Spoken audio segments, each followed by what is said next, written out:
Good morning. Good morning, everybody, and welcome to the Isn't It Time Facebook Live show this week when we're talking about how to be authentically, successfully, powerfully, nice, all in one sentence. And I think this is an issue that many women face in how to be successful, how to be powerful, but how to be nice at the same time. And I also think that is morning. Oh, yes, Donna, isn't it cool this morning? Yes, it's about, I think I just checked on my phone, 8 degrees or something where we are. Morning, Kathy. Morning. Welcome all the way from London. I hope you're doing well. And the weather is kind of nice there. I love that you hop on, Kathy. Thank you so much. It's really lovely to see you each week. So we're going to be talking about nice, how to be nice. And you know, I think that for many women, that can be the struggle sometimes. Yes, in London, yeah, absolutely. It can be the struggle sometimes is to be, how do I be myself, who is a nice person, but how do I not be a doormat? How do I get what I want and yet still be nice, the authentic niceness? Because, you know, the thing is, we all want to be nice. Everybody wants to be nice and we like to be liked. But when it becomes that we are doing, you know, too much, the antithesis, of course, of being nice is the disease to please and to be liked. And so we tend to hold ourselves back rather than stepping into the realness of us. So that's what we're going to be talking about today. How do you balance who you are, the essence of you, the niceness of you, and achieve success and be seen as a powerful woman? Because I think that is where we get into challenges and struggle. So that's what we're going to be talking about today. You know, we talked a little bit about this last week when we were talking about courageous authenticity. You know, the issue we get into with this disease to please or wanting to be liked is based on those three things: the fear of rejection, fear of criticism, or fear of confrontation. And those are the things that hold us in that kind of disease to please. And until we can get to the bottom of that, it's really very difficult to step into the authenticity of you. And of course, that's what we're going to be working a lot on at the event coming up in a couple of weeks, where we're going to be really looking at, okay, where is this fear of rejection coming from? Where is this fear of criticism coming from? Where is this fear of confrontation? We've got to get rid of those. We've got to get you into a point where that doesn't bother you. Morning, Sam. Good to have you here. That doesn't bother you anymore. So, yeah, that's what we're going to be talking about today, and some bit of analogy. So, I hope you've got a pen and paper, because I've loved working on this this project this week, and in particular around the word nice. I get called that a lot, and sometimes I go, oh, I don't know if I want to be nice. I want to be successful, which is what I want to be. But you know, when I move out of that essence of me, the niceness of me, then I am not my authentic self. I'm not who I really am.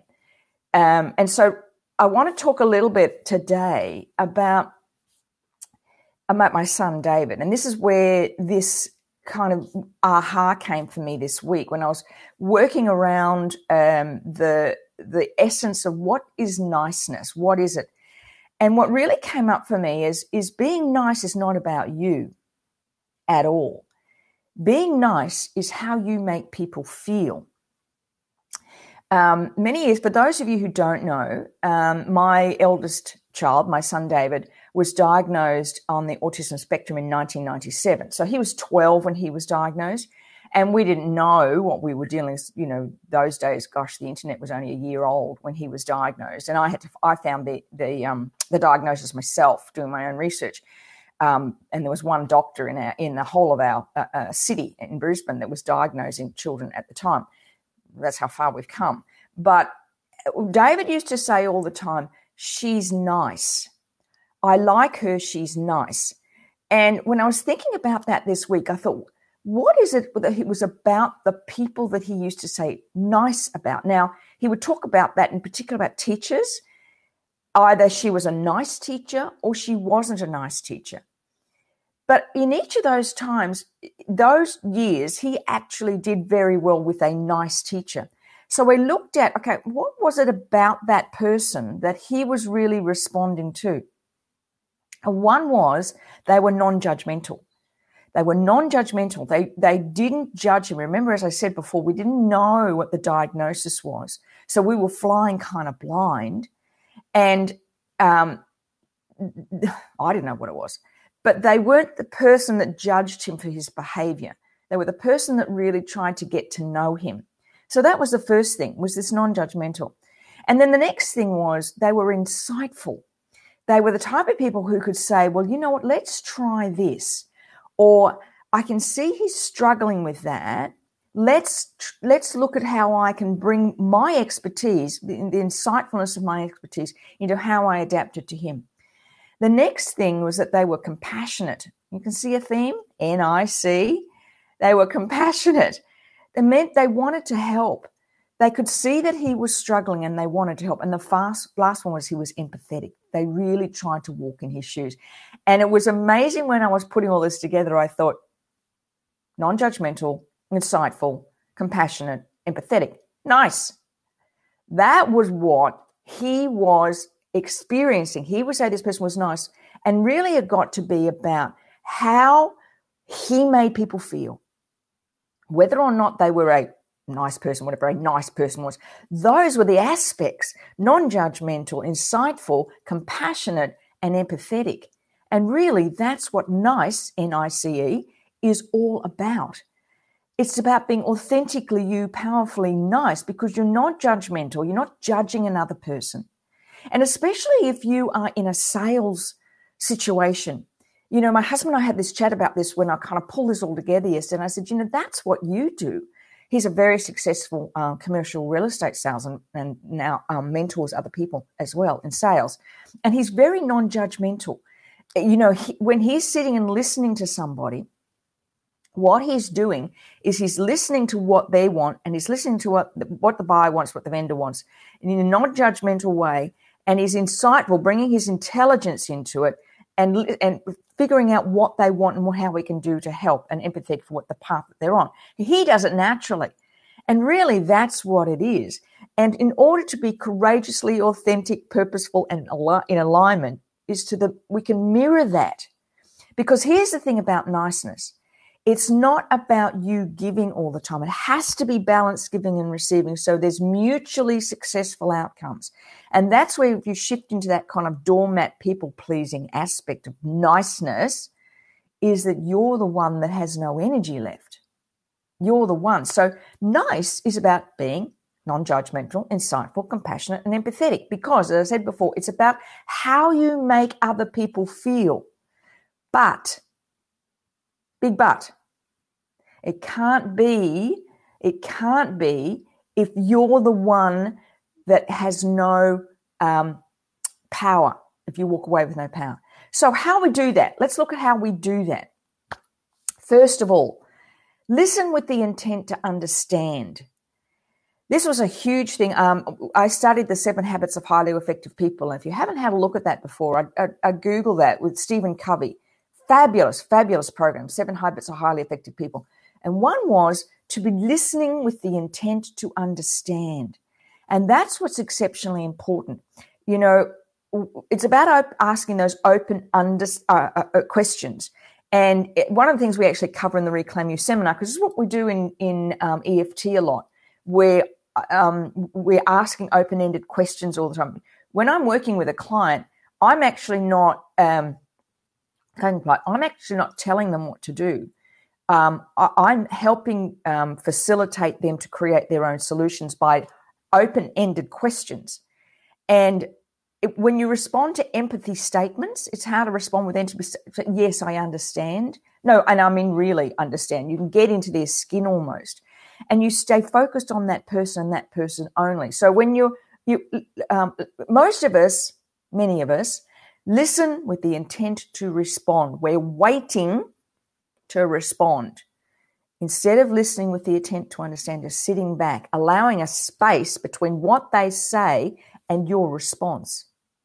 And I have a friend of mine in Canada, and she's one of these people, she's in her 70s now, but she's one of these people that when you're talking with her, you are the only person in the room. She makes you feel, when you're talking with her, that nothing else is going on in her world but you.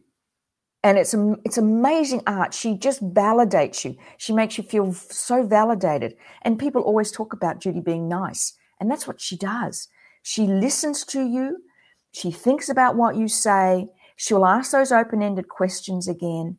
And that, when you're in a sales situation or you want to attract new clients, or you just want to, help somebody in your organization, the ability to have them think at that particular moment you're the only person that's important to us and a true art. How's that resonating with you guys? So let me know if you're still on. You're quiet this morning. Must be the bit cold. I know I've got a few people who said they couldn't get on this morning because they've got yoga or stuff on kids' sport. So I know people will be listening to the replay of this. So just let me know how you're going. I'm mindful of the delay. We've had an incredible week this week. Internet going up and down, and some silly Billy on a construction site not far from us cut through the gas lines. Oh, good, Donna. Heaps of notes. So true. Great. Thank you. Yeah, cut through our gas lines. We had no natural gas. 5,000 homes were without gas for 2 days. Silly Billy. But isn't it interesting how you adapt? We had toasted egg and tomato sandwiches one night because we're all gas cooking, gas hot water. We had those bird baths, and I'm starting to think, we could save a whole heap of water if we do this. Well, sure nice to jump in the shower last night, though, when the gas came on. All right, secondly, understanding the law of abundant reciprocity. Abundant reciprocity. Now, what does that mean? Now, there's increasing amounts of scientific research. I'm going to read this because I found this on a site that indicates kindness and niceness makes the giver feel good. And the kindness receiver also experiences the feel-good response. And it creates a moment where they can feel a greater sense of worth about themselves and people in general. And this is about abundant reciprocity. I was reading a story about a guy. He was telling a story about standing behind somebody in a hotel. I was about to book in a hotel. And he had a long trip. The plane had been delayed. And there was a guy in front of him. And the guy was on his phone. And he was really rude to the hotel receptionist. Come on, hurry up. I'm being delayed and just get my stuff organized, and still talking on the phone while he's dealing with it, which I find incredibly rude. I don't know if you've ever seen that, but people talking on the phone where someone's trying to serve them. I just think that's incredibly rude. But anyway, it's my old school stuff. And he was telling the story, and the woman was being very nice to him and handed him the thing and his room key and shuffled off. Didn't even say thank you to this woman. And then he said, look, hello, how are you? And she said, I'm fine, thank you. And how are you? And he said, I'm having a great day. We've been a bit delayed, but it's not a problem. How are you? How's your day been? And she was, oh, sir, thank you for asking. Very nice. And she said, oh, by the way, mister, thank you for joining us again. And I've upgraded you to one of our lovely suites. Please let me know what you think of it on floor 33. And he goes up the elevator to floor 33, and it's the penthouse suite. And he said, he doesn't know, he said, to this day, whether it was my way that I was interacting with her, and she'd had such a nasty customer before. But he said, for a moment, I felt really good in creating that connection, and then I got upgraded to suite 33 on the 33rd floor. And when catch more bees with honey. Exactly, Helen, exactly. When you're kind to someone, and you know what? It doesn't take long to be kind to somebody, to be nice, to say, hello, how are you? How was your day? And, I remember being in a supermarket one day, and this young boy, and it was really busy, and there were people, being kind of cranky in the line in the supermarket. And this young boy said, would you like me to just double bag, back in those when he could, double bag those eggs for you so you don't drop them? And I said, do you know what? Just thank you for asking that question. That's very kind of you. And yes, you know what? I would really appreciate it. And this boy's face just lit up. And I thought, I felt good For the moment, he felt good. And I thought, that's kind of nice when you're just that abundant reciprocity. You feel good, has an impact on your brain. It impacts on your physical and mental well-being, and also apparently your longevity. So look at places where you can be kind and nice, and it's good for you. Now, number 3, be very clear on what you want. And I think this is the issue that many women face, is that we don't know what we really want. And then we get cranky because people don't understand what we want. And this is a lot to do with never being allowed to have what you want. Back to that whole fear of rejection, fear of criticism, fear of being confrontation. And so we can grow up not saying what we really want. Now, I'm often working with clients and they can tell me a list of things they don't want. Yeah. Thanks, Kathy. I understand. Thank you for being on this today. It's lovely to see you again. So most people can rattle off what they don't want. But to get very, very clear on what you do want is very important. So to be very clear on what you want and also have the confidence to ask what you want for what you want. I remember many years ago feeling really overwhelmed at work one day, just, kids and, I had board reports and not a nice person I worked with, and she was making life hell. And I got home and the kitchen was a mess and and the kids were just doing their homework, not paying attention. And, I just lost it. I just lost the plot. Yelling and no one helps. And I remember Jerry coming up to me and saying, "What do you want me to do? Just what do you want me to do?" And I said, "Can't you see what needs to be done?" And he said, "Actually, no, I can't. Just ask for what you want." And it took me back. And I thought, isn't that funny? As women, we see all the things that need to be done. We see the clothes that need to go online or pulled off the line or folded, or, the school uniform needs to be done, or we can see where the window needs to be cleaned, or we can see the bank account needs to be, paid, or what bills. And we make assumptions that other people get it. And as Jerry said that, I said, "Can't you see the kitchen's a mess? Can't you see the clothes need to come up the line?" He said, "No, actually, I can't. But if you say to me, 'Could you please help me get the clothes off the line? Could you please help me clean the kitchen?' I'll do it. We all will." Great lesson. Great lesson. Our poor, we had a homestay girl staying with us at the time. Her name was Sally. She scurried up the stairs and shut the door. Oh, Sally. Her name was Sally. Sally losing the plot. It's really important to know what you want, because then to be able to ask for it confidently. So you need to go to those places where when you're a child, you asked for what you wanted and something happened. You were yelled at. You were told, "Don't be greedy." You were told you can't have what you want. You need to find where that is so you can get very clear on what we want. And again, as I mentioned before, that's what we're going to be covering at the event coming up in 2 weeks' time. We're going to be looking at this. How do you get very clear on what you want based on your soul purpose?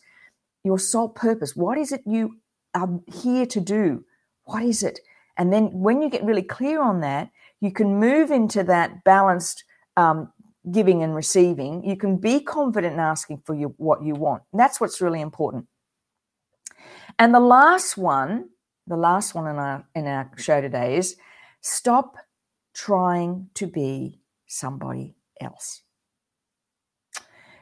Stop trying to be someone else. It's really easy for us to slip into thinking we have to be like somebody else. We have to be somebody. We have to think like somebody else. We have to do what somebody else does in order to be successful.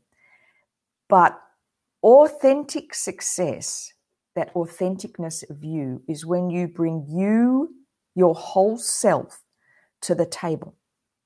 And that's what's extremely important. That's what the struggle is.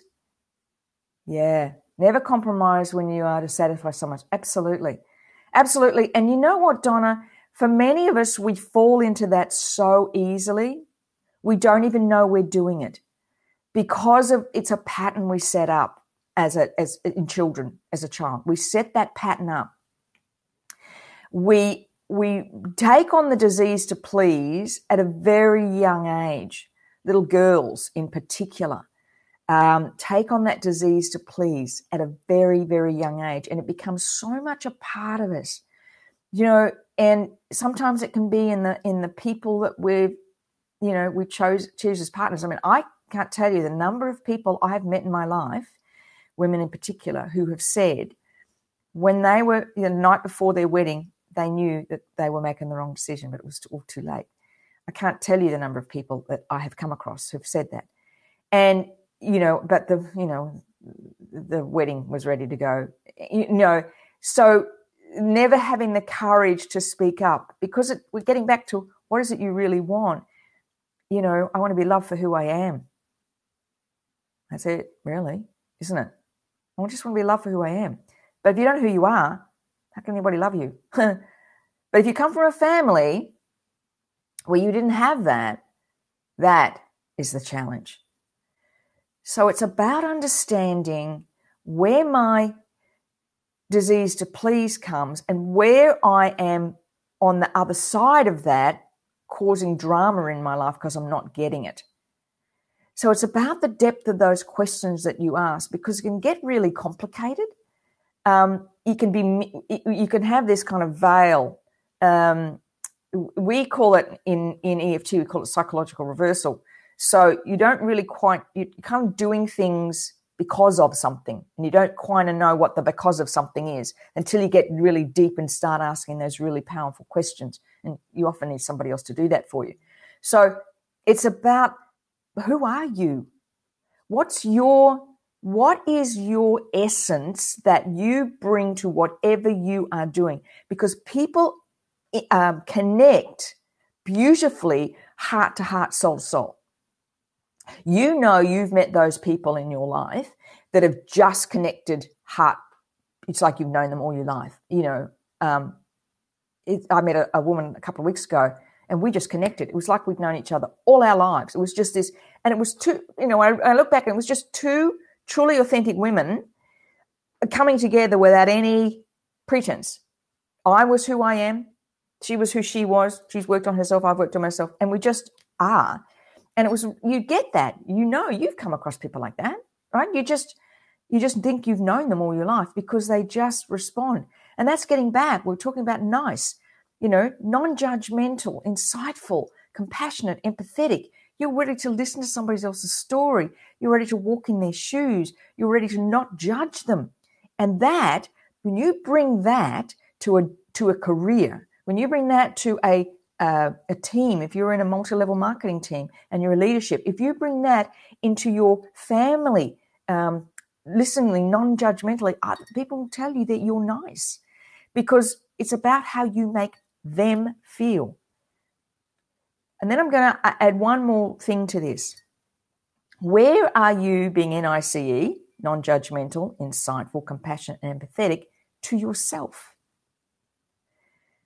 Because you can't be non-judgmental of others if you are judging yourself for your weight, for your saying silly things, for your life, for your thoughts, for your whatever. You're judging yourself. You cannot possibly be non-judgmental.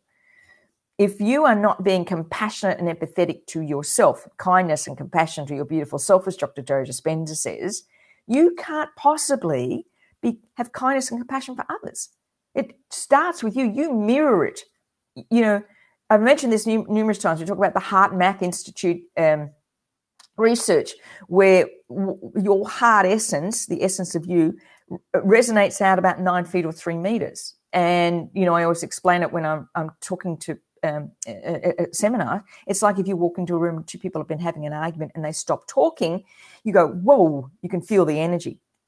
So if you're not being nice to yourself, not judging yourself, being insightful and intuitive, compassion, being kindness and compassion, and have empathy for yourself, the journey you've been on, then how can you possibly reflect that in others? It's just a mask. That's not real. That's just a mask. So that's what we're going to be doing at the event coming up 2 weeks' time. It'll be in 2 weeks' time. I'm just going to hide this one. I'm going to show this one. We are going to be doing this 2 days. 2 whole days. We're going to be spent on you, finding that purpose, finding where you are not being kindness and caring. Where is your fears coming about rejection and criticism and confrontation? Let's get rid of those. We actually spent a whole afternoon doing that.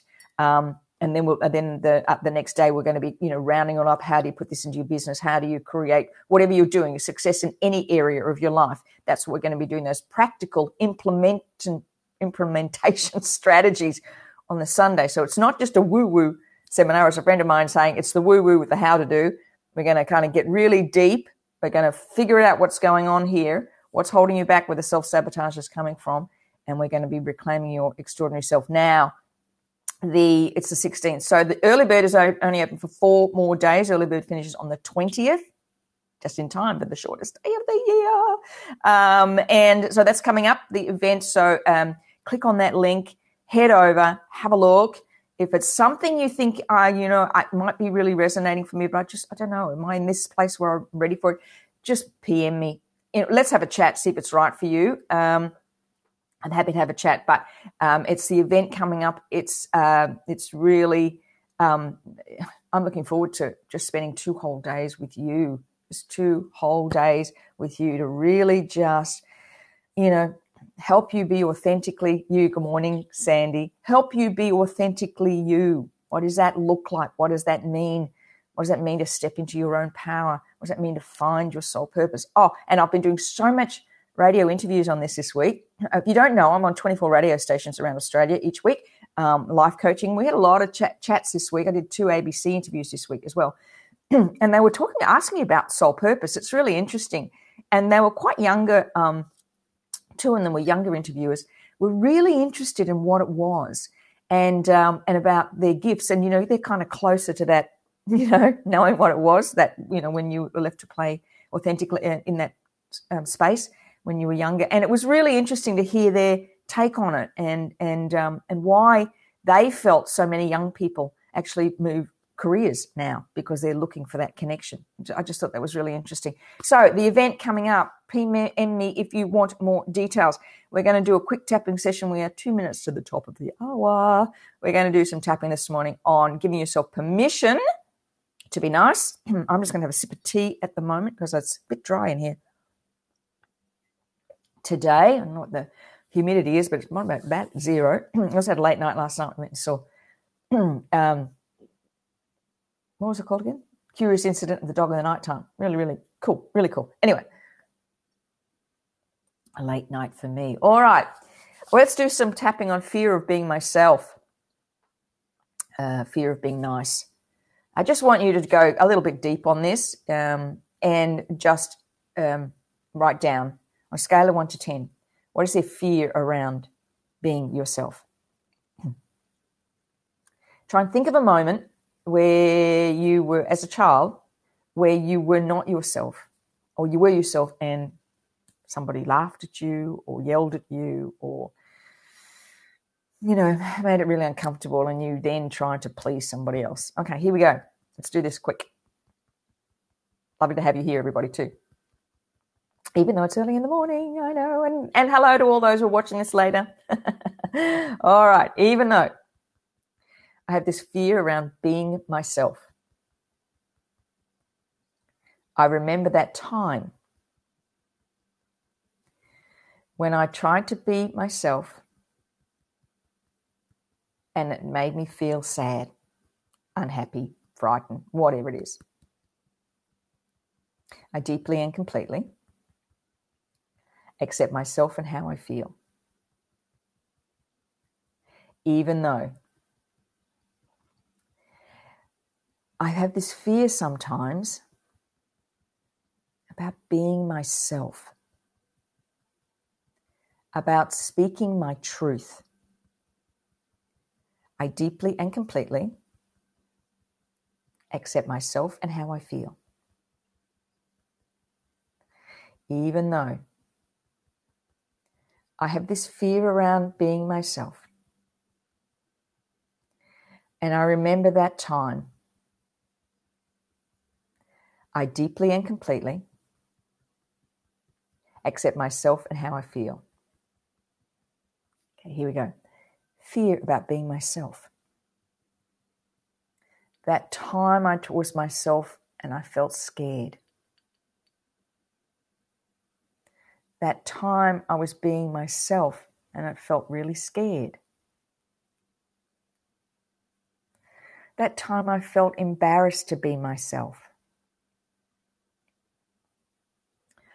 All those times when I don't say anything. This fear about being myself. I know I hold myself back. This fear around being myself. Okay, just take a deep breath and let it go. Okay, just see if that's shifted at all. If not, just write down, we're just opening up this awareness. Where in the past have I been fearful of being myself? Where in the past have I not spoken up? Now, what we're going to be doing now is a little bit of a different reframe. We're going to do some forgiveness work around this. Really powerful. I'm talking about having empathy for yourself and compassion for yourself. This is what I'm talking about. All right. So here we go. Even though there were times when I held back from being myself, I choose to forgive myself for that. Even though there were times when I said things and I wasn't being myself and I wasn't speaking my truth, I choose to have kindness and compassion for myself. Even though there have been times when I know I haven't been authentically me, and I know it's because of fear of rejection or criticism, I choose to forgive myself so I can step into the most authentic me. I choose to forgive myself for all the times I didn't speak my truth. I choose to forgive myself. I choose to have compassion and kindness for myself. I'm doing the best I know how. I choose to be kind to myself. I choose to forgive myself for all the times I didn't speak up. I choose to forgive myself for all the times I spoke up and said the wrong thing. Tapping. I am powerfully, abundantly nice. I am my true, authentic self. I choose to be my true, authentic self. I choose to honor myself. I choose to give myself kindness and compassion. I choose to be abundant. I choose to be confident. I choose to be confident and abundant. Okay, take a deep breath. Alrighty, so see if you can pull out the I am statements from there. I am confident. I am abundant. I am authentic. I am successful. See if you can pull those I am statements that really resonate with you. And I look forward to seeing you next week. Let me know how you went. If you got any ahas, this is something you might need to work on this week. Reach out to me about the event. I'd really love to see you there. As we said, we're going to be doing this, and you'll be clearing stuff all weekend.